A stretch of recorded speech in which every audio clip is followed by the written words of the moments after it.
I want to Randa's mic. She's got this energy. All right, what's up, Mountain Movers? Thank you so much for having me. It's an absolute honor to be here. I live just about 35 minutes away, so DFW is my jam. I'm rocking my DFW polo today. I'm just really proud of every single one of you for being here on a Saturday, pouring into yourselves, because I'm a firm believer in the notion of small moments make a large impact. And so when you attend conferences, and when I attend conferences, maybe 80% of it doesn't hit. But if like one thing that hits, you're able to take home with you and better your lives, it was worth coming. So be on the lookout for those nuggets. What we're going to do, I'm going to go through my book and some testimony and principles that align with the book. I'm going to get the note piece out of the way because I'm going to have several worksheets as slides on there. And if you're interested in getting those after this, go to www.mountainmoverarmy.com. And all you got to do is hit me on the contact page, and I'll send you one of those worksheets free of charge. Sound good? All right. Do we have the slideshow?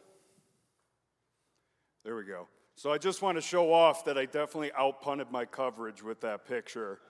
I didn't want to use a headshot. I just wanted to represent my beautiful family. They're my everything. And this is the mission that I'm on, the crusade that I'm on, moving mountains. And so, what is your mountain? And what are we talking about with moving mountains? Next slide, please. So we're not talking about the physical structures in the world. We're talking about depression, anxiety, self-doubt, being hurt by others, addiction, rejection. Maybe it's a mix of all those mountains like it was in my journey. My hope and prayer is that every single person in here can see those as mountains, because it breaks my heart when people are in those deep valleys of life, when they see that as that is life. This is my identity. I think they just said it right now, a mindset thing, where when you're in those deep valleys, you just accept that as this is the way it is.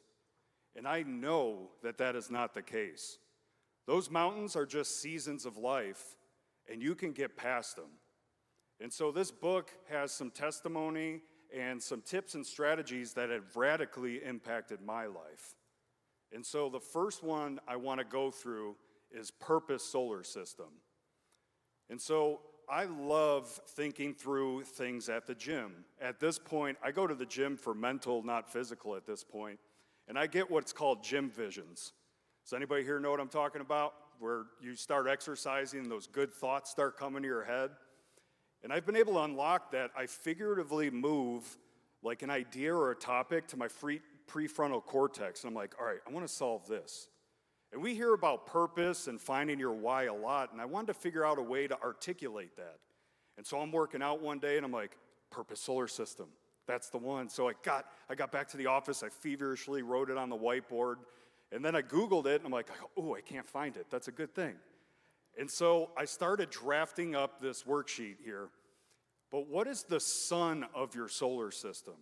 So something so big that all of the planets of your life can revolve around this solar system. And in my life, I had what I called fake suns or false suns. And so the first sun of my solar system was money. And this was back when I was south side of Chicago, pre-2010. And it built good character, like hustle, hard work ethic, and all that.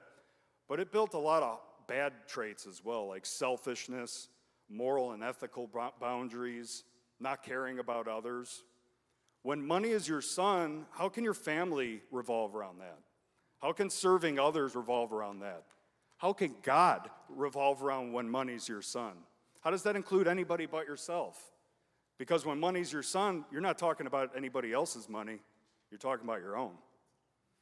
And so over the years, I moved here from the south side of Chicago in 2010, and I was saved in 2012, so I thought, man, I made it, I'm in the club.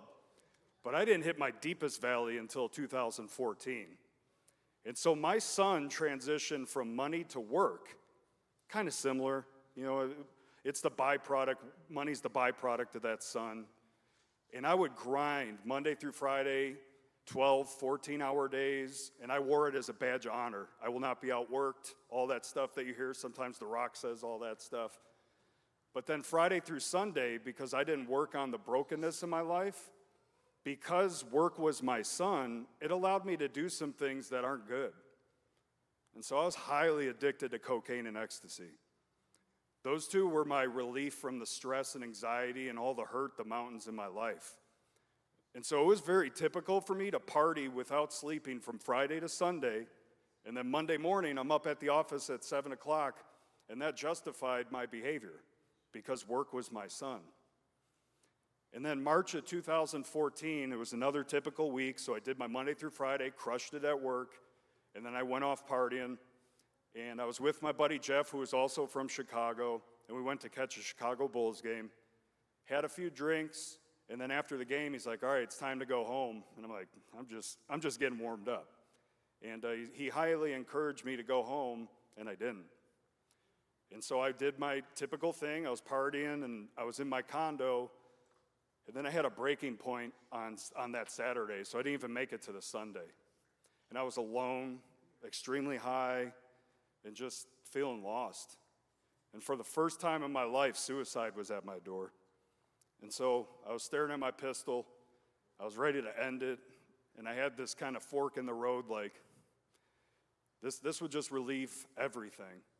And if I'm being quite honest, like thinking about it on the car ride here, I mean, it's God, number one, but I knew that if I made that decision in that moment, yeah, it's the easy button to me, but I'm about to hurt a bunch of other people that got to live with that for the rest of their lives. And so luckily, I called my buddy Jeff, and I was like, man, I need help. And tough construction, south side of Chicago, we suppress all that stuff. We don't ask for help. So I went all the way to the door of suicide before I finally asked for help. And Jeff stepped up to the plate. He checked locations for us. I wanted to get as far away from Texas as possible because that mountain of shame, guilt, I didn't want anybody to know I was screwed up. So 2 days later, I flew out to California with a one-way ticket and went to a rehab facility for 3 weeks. I called my boss and said, hey, I have to do this. I understand if I don't have a job when I get back. I just have to do this because I'm going to die if I don't. When I got back, people were like, where the heck have you been? General contractors calling me, and I'm like, just tied up, man. And so it's in the book now, and so there's nowhere to hide. And some of my closest friends were like, you went through that and you didn't ask for my help? They were more hurt that I didn't reach out to them. And so over the years, one more thing on that. In that moment, I thought my life was over, right? I just threw it all away. The career, friends, everything. I'm this loser that's at rehab. What I ended up finding out is that was just the beginning of my life. Because over the years from 2014 to today, I've been able to build up the sun of my solar system, and that's to move an arm, to build an army of mountain movers, one person at a time. And so that purpose is endless. I'm always striving for the next person, because you never know, like in this crowd right now, if one person's positively impacting, maybe they'll impact 1 million people after that. And that's the cool thing about exponential impact. We don't know how far our reach can go. And so I would challenge you to work through this. What is your sun?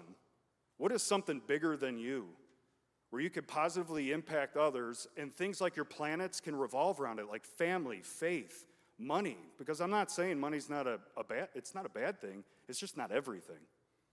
And so what is your sun, and what are the planets that can revolve around it, and try to think about something bigger than you. And so the next thing I want to go through is goals. And so goals for me has been an absolute game changer in my journey. And mountain movers don't just set goals, they achieve them. So I want a humble moment here. Just show of hands. Who set a New Year's resolution at the beginning of this year? Keep your hands up. Are you still tracking it halfway through the year? Aranda's got her hands up like, pick me, pick me. So in my journey, New Year's resolutions is kind of like a cuss word. Because everybody sets them. They're like, okay, I'm gonna lose 15 pounds. And you see that in January and the gym is packed and I just, whoosah. By mid-February, they will clean out. And they do every single year. But now I've went from, oh, this stinks that it's busy to let's go. So you see somebody in the gym in January, like, I see you, keep showing up. And so goal achieving is the big deal. So when you set a goal, what are the things you can do to achieve it? And that's what we're gonna kind of talk about. And what I think is important, so any office that I'm in, we work on the whole person. So we had goal boards in our hallways. We had a nautical bell where people ring their goals. And I want to know about your vacation. I want to know about your spiritual journey. I want to know about what you want to achieve at work. And so we focus on the whole person. And so you can't really see it with the font, but that is my goal achieving worksheet for 2023. And so halfway through the year, I have to do an evaluation, like where am I at? How am I tracking? If everything's in motion now, how can I tweak it? How can I turn this dial just a little bit and get better? Because from my background, I had a very low ceiling over my head. Like my big vision or dream or aspiration was just to move out of my parents' basement. Like, man, if I could do that, I made it. Because again, money was my son back then. But I've been working on this year over year because I'm relentless in my reality. And when I set a goal, I'm gonna live it out and be consistent to achieve it. And so you wanna work on your work, your personal life, fitness, spiritual, and family. And those are the buckets. And in this model, there's two types of goals. So the first of which is a consistency goal. And so a consistency goal is you're able to achieve it with the person you are today. And so one sample goal of that would be reading 12 books in a year. Next slide, please. Reading 12 books in a year, you know how to read, you just got to put in the consistency in order to do it. A faith goal might be 75% church attendance. That was my consistency goal last year. And it's kind of like one of those iceberg goals, right? The tip of the iceberg is I'm going to keep showing up. But then underneath it is you start building connections with faith-minded people. You're in with God more often. You start meeting the pastors, going to lunch with people and hanging out with the right people and feeling a closeness to God. And so what are some consistency goals that you can set that you're currently able to achieve today? The only thing you're missing is the routine to see it through. Because the consistency goals got to be automatic. And they can feed the next category, which is your stretch goals. And so a stretch goal is something that you can achieve with the person you are today, but maybe you can have a consistency goal feed that stretch goal to try and achieve it. So one example is I did a marathon in 2019. Before then, I had run anything other than a 5K, and I hated running. But I had to set up a program that made me run 3 to 4 times a week in an incline progression and then get ready for it.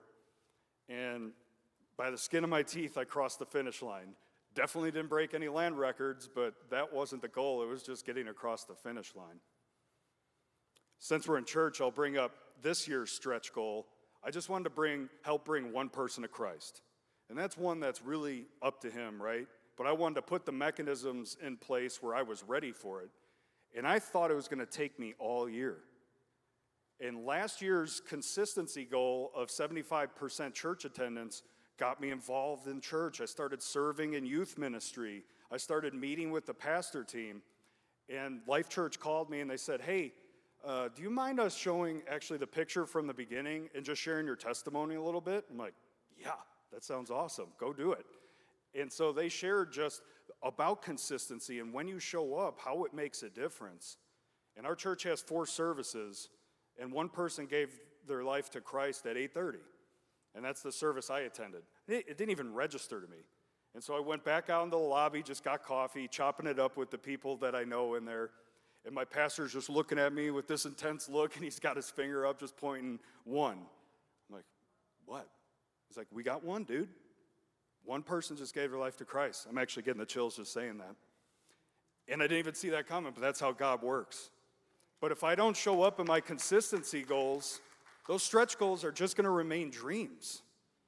We got to put in the work, because I promise you, when you're intentional each and every day, you can far outpunt anything you've ever imagined. I'm a walking example of it. And so after you set your consistency goals and your stretch goals, a huge piece is accountability. And so each year I start thinking about what are the goals I want to achieve next year. So I already got a stretch goal already figured out for next year. I just don't know how to feed it with the consistency goal. But what I end up doing, on the 1720 podcast, like let's say November, December, I share my goals to the crowd. I do a daily motivation email every weekday, and I share it with that crowd. I have several peer groups that I'm a part of. I share it with that crowd. And it has nothing to do with, oh, check me out, look at all this stuff I'm going to do. Couldn't care less about that. It's once I put it out in that atmosphere, and I have it on this slideshow, and I say I'm going to do it, I'm going to walk the talk. I'm going to show up. And better yet, when I'm not on fire for it anymore, because that fire burns out.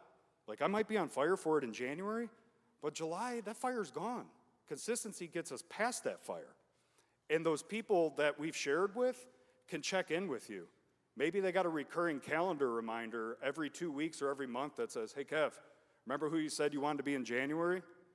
You still doing it? And it's like, nope. Kind of lost track of that. So think about that when you're setting goals, and we still have another half of the year left. A lot of people kind of give up on the year too, which is staggering to me. This is 6 months of your life. You don't have to wait for New Year's in January. You just reflect on where you're at in this current moment and just try to get better. Just one step at a time. And you can get goals from other people, but don't do it like, okay, so Kevin's a lunatic. He's got 30 goals and they're all insane. You just do what's best for you, just one step at a time. And maybe you can take a goal from somebody, and if working out's brand new to you, maybe it's 2 days a week. Maybe it's buying a gym membership. You don't have to do these big leaps. And so if you could go 2 more slides. So a big way to help with setting and achieving goals, I call it habits plus consistency as a force multiplier in your life. So if you put a good habit together and you consistently do it, it'll make you a better Christian, a better leader, a better spouse, a better parent, all of the above. Because just because I set this as a personal goal, discipline breeds discipline, consistency breeds consistency. If I'm showing up consistent in this part of my life, the odds of me showing up in these other parts is a lot higher. And so the routine for me, again, this right side is a worksheet that you can get that has a few other things on it. But this was born because I had my cell phone on my nightstand, and I must have thought I was way more important than I actually am, because every 20 minutes I'm checking this bad boy. Is the world on fire? Nope. Is the world on fire? Nope. Now? Nope. And I wasn't sleeping at all. And so I'm like, all right, again, the dial. How do I crank this dial just a little bit and change? And so what I ended up doing is going to Target, end cap, $10 alarm clock, bought it, replaced my phone because that's just an excuse while I use it as my alarm clock, buy an alarm clock. So I looked myself in the mirror on that.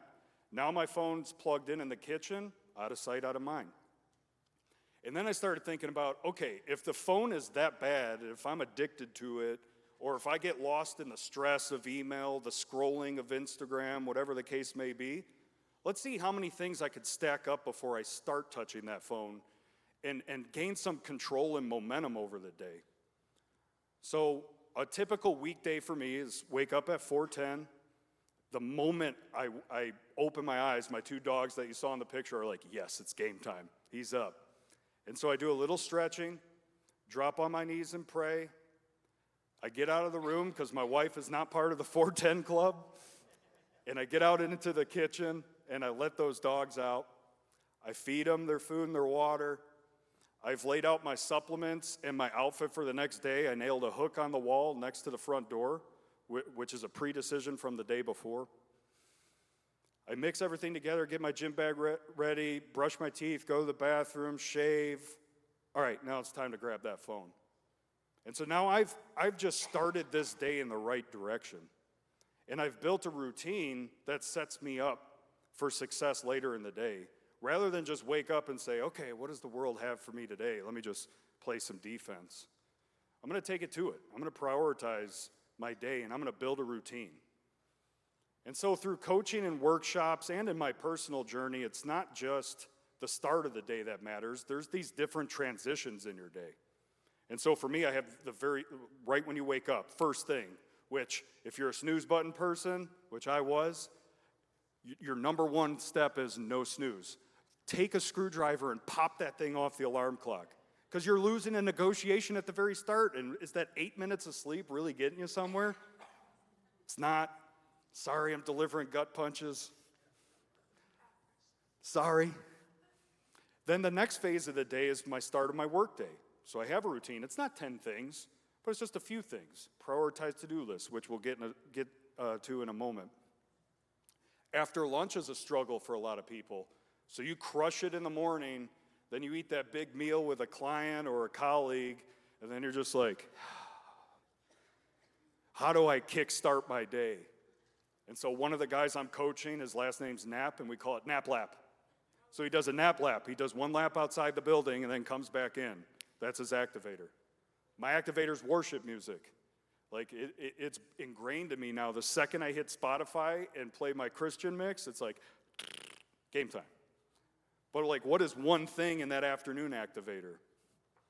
Before you leave for work for the day, even if it's a home office, what is that transition from before leaving work to the next day?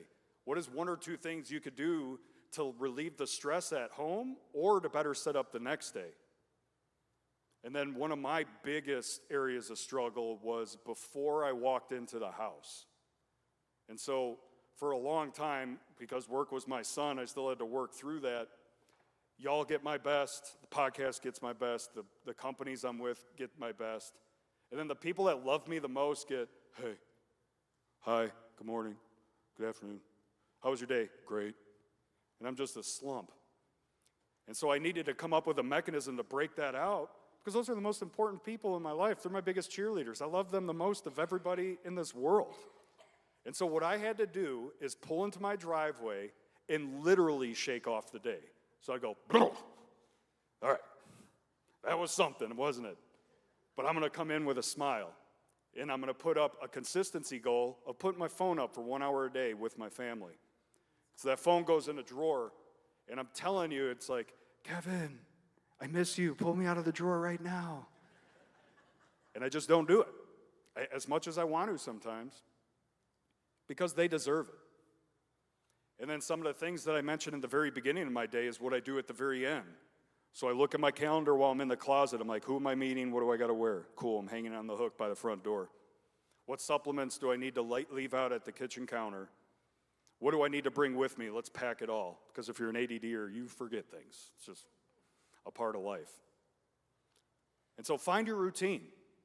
It's worth it, because it'll lead to more proactive execution, which is priorities, which I call priority pie. There we go. So this kind of got birthed through some coaching. This is something that's really not in the book, but it's a good spin on it. With all the busyness, our to-do list feels endless. And even if we're doing a to-do list, sometimes we're not working on the hottest priority. So in this example, let's say those top 3 slices were the only ones I could see, and I'm like, ooh, chocolate flakes, yes, that's the one. That's the piece of pie I want. And then you show me the bottom 3, and I'm like, pecan? Pecan was available? I could have had that? That's how our priorities work as well. If you don't lay out all the slices of your priority pie, how do you know you're working on the most important thing? And so in the next worksheet, you have the slices of pie that you can write out. And so as a mechanism for the start of every day in my journey, I don't start by writing out the tasks. I start by identifying my pie. Because there are so many things out of sight, out of mind, that if I don't write down, I can't populate this list and be like, oh, wow, if I wouldn't have thought about this serving opportunity, I wouldn't even have worked on it. And so every slice of the pie gets listed first, and then I write the tasks. And on this worksheet, you can put days of the week too.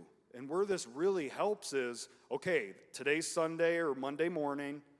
This is a priority, but I just got to do it Wednesday. And then so if a bunch of fires come in Monday and Tuesday, and you're communicating with your boss, colleague, partner, whatever the case may be, and they say, I need you to do this right now. And you're like, that's cool, but you see this, I was going to get it done Wednesday, it's going to slide to Thursday or Friday. And you're communicating that with a colleague, your boss, spouse, whoever the case may be, because the fires do come up, right? Like there are days where I'll write out my Monday priority pie and then poof, the whole day goes off. You know, there's an injury on a job site. The most recent example I could say is on Friday I had this list of things lined out, and then the school called. I know this resonates with somebody. And they're like, your daughter's got a 102 fever, you got to pick her up now. I'm like, oh, okay, got it. But if I wasn't prioritizing Monday through Thursday and I was letting that slide because I felt like I had extra time, I'm going to be extremely stressed. And so at least I just had to reschedule a few things on one day rather than let it all pile up to the last minute. And then when something outside of our control happens, we're doomed. And so when you're writing out to-do lists, and whether it's a worksheet, a yellow pad, I'm an old school guy, so I still do that yellow pad because I get a sense of satisfaction when I highlight it. I'm like, yeah, I'm there. Technology, a lot of people use their iPads and stuff, computer. Just have a mechanism to prioritize your day. And prioritization leads to proactiveness, which I call playing offense. And so I'll share a story of a defensive item that turned into offense in my journey. Next slide, please. So that is my beautiful princess, Quinn. That was that was our daddy-daughter dance. So first time I ever got to do a daddy-daughter dance with her. She's 5 years old in this picture, but the story I'm about to tell you is when she was 4 years old. And we were at dinner, and we left, and it's not far from here. I had to punch it to get onto the frontage road of 20, which y'all know, it's like you're in NASCAR trying to get onto the highway. And I hit a pothole, and it kind of jostled the car around. And all I heard from the back seat was, oh, what the And I'm like, I look at my wife, she looks at me, and we know we're having like a telepathic conversation with our eyes, and we're like, don't react, don't react. She's looking for the reaction, don't react. And so we say nothing, we do nothing. The very next day, we're picking weeds and flowers in the flower bed.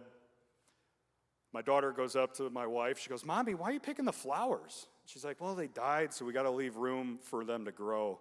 She's like, oh, what the And now we throw the defense at her. We're like, no more Santa birthday. Your tablet's getting burned. You're going to your room. Like anything I could possibly think of because I didn't want her to say that.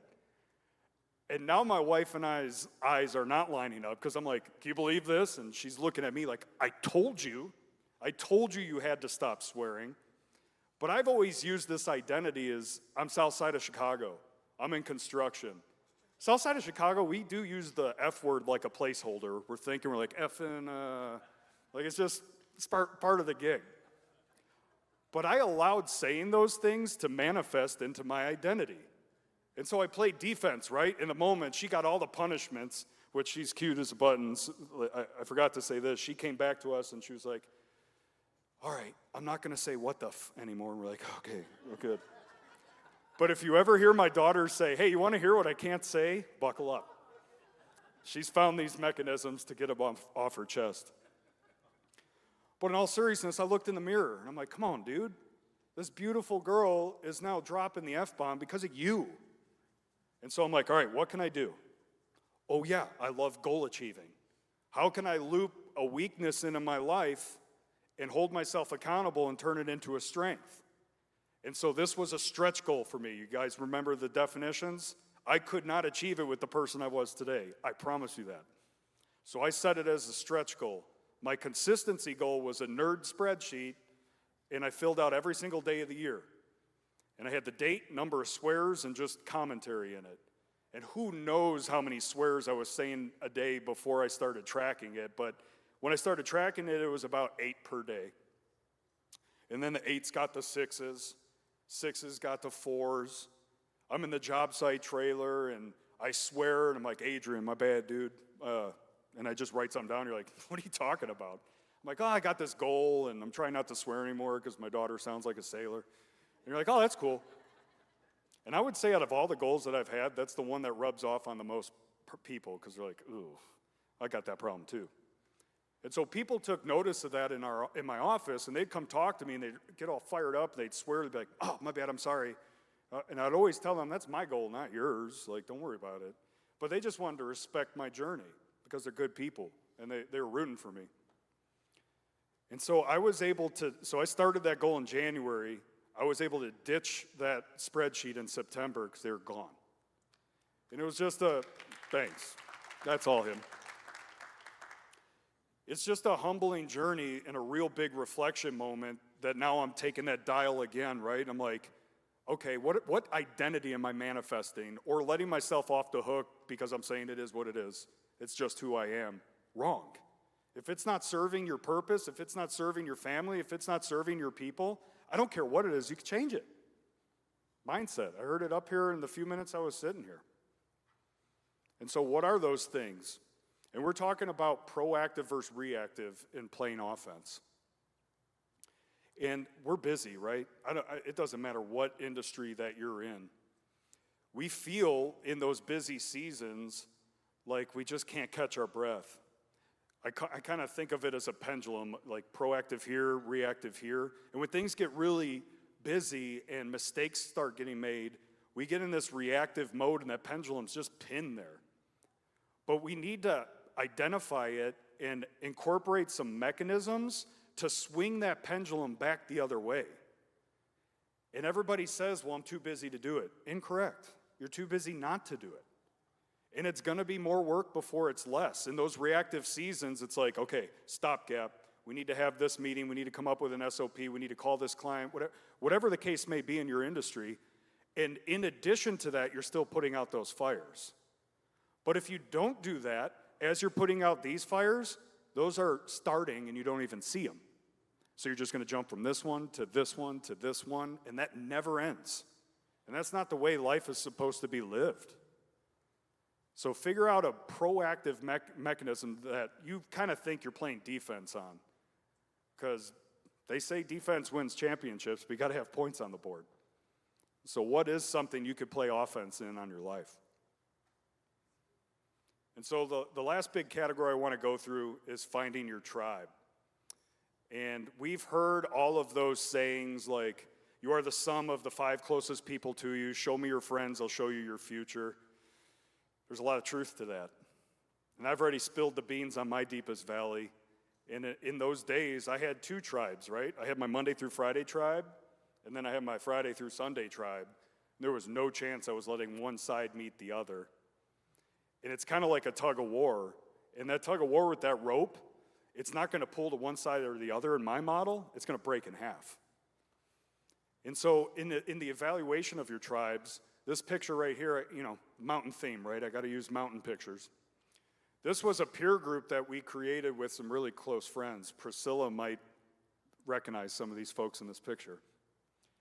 And at the time when we started it, we didn't have the money to do like a Vistage group, so we created our own from scratch. And we wrote our own bylaws, 1 to 2 pages. This is what we stand for. And so all of us were subcontractors, but non-competing subcontractors. So I do glass and parking lot striping. This person does concrete. This person does landscape, etc. And we all have the same general clients. And so we started meeting monthly. And it was very work heavy at first, like lead generation, that sort of stuff. But over time, we got deeper. And these dudes are my best friends. I mean, that guy on the far right's my co-host to the podcast. All of these people are in way different positions in their world right now. There are accountability partners for each other. But it kind of takes some effort to find your tribes. And so on the next slide, I'm going to show you the last worksheet. I'm worksheeting you all to death. of working through the tribes in your life. And so you can either think of what are the names of the people like that you look up to that you would love to see as your tribe. Maybe it's a mentor, maybe it's a mentee, maybe it's somebody running parallel to you. And if you can't think of names of people, maybe it's a type of person. And so early in construction in Texas, I would see this dude, he would be at pre-bid meetings and everybody wanted to be around him. And he got all the work he wanted, and he just spewed charisma. Like, I was like, man, I just took note of it. So at one of those pre-bids, I'm like, man, can we break bread someday? I'd love to meet you. And we went to lunch, and I just flat out asked him, I'm like, you are the best at business development I've ever seen. I'd just love to be your friend. And I actually never asked him afterwards, like, if he was reluctant to say yes. But he's like, yeah, let's hang out. He's become my best friend. Absolute best friend. He was in the previous slide as well. And so it might be a type of person. Visionary. There's a visionary in my industry that runs a general contracting company and an author and all that. And, you know, like I said, low ceiling on the visions for my life. So when I have a visionary come over and like speak what 10 years from now can look like, I'm like, and so him and I became friends. And one day he called me into his office. And I thought it was to talk about glass because that was my main hustle, doing glazing on high-rise buildings. He's like, what's your 5-year game plan on 1720 podcast? I'm like, what are you talking about? I'm just going to record. And he spoke this grand vision over my life. He spoke about the book. He spoke about the stories I can share before he knew that story I just shared with y'all in the Purpose Solar System. And I left bewildered from that meeting. And that guy, he's my number one mentor. His name's Keon Zandy. He's in the front of the book. He changed my life. And so what are the types of people in your tribes that you would like to add? Like, think about a category. Think about a name. And then you got to think, who can you serve too? Because every single person here has something to offer. Then the tough one. Who needs to go?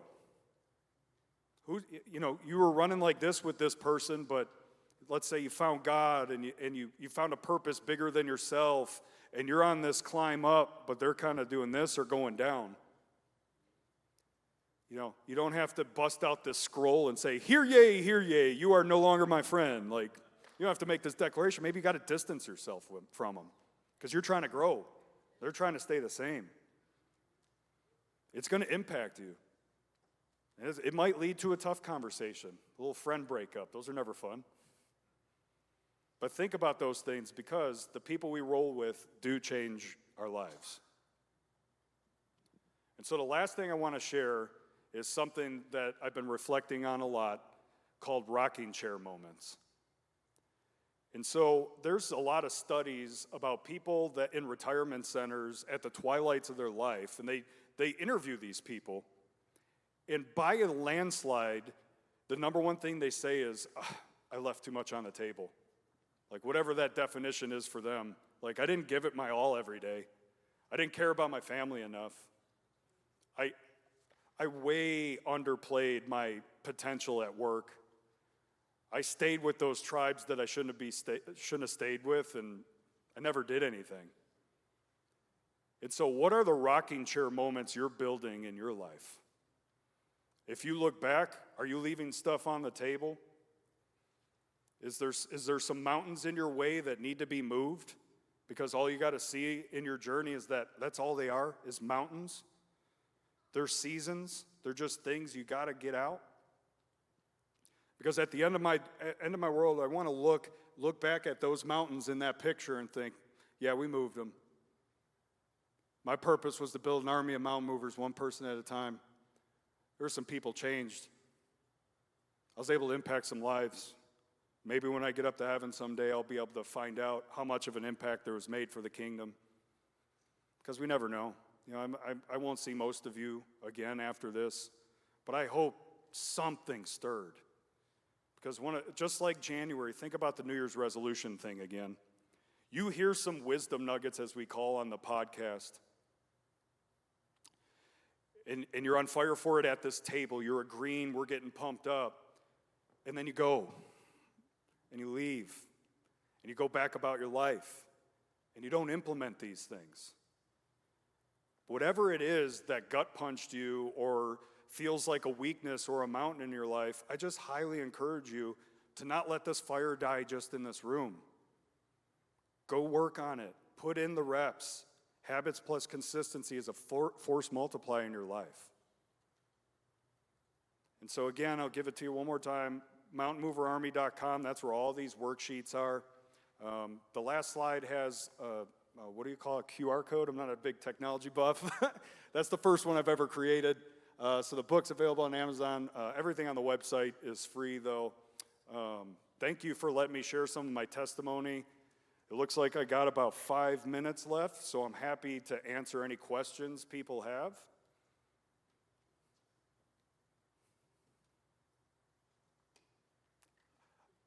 What you got, Aranda? So where do you record your podcast? Ooh, great question. So it's in our studios in Dallas. So this year I'm chairman of Texo Association. So that's our ABC and AGC combination construction association. So it's kind of like the church of construction. And so they let me set up a studio in their back conference room. And if we record with a guest, we record there, but then we do virtual if we don't have a guest. Well, I would like to extend an invitation to you to come and record in our new library that's going to be opening in the spring. We will have a digital medium recording studio, and I would love to host your podcast there. So, wow, that is unbelievable. Thank you. And I know you're already getting one, but I had a rule coming here. Whoever asks the first question gets a signed book. Thank you all for the time. I appreciate it.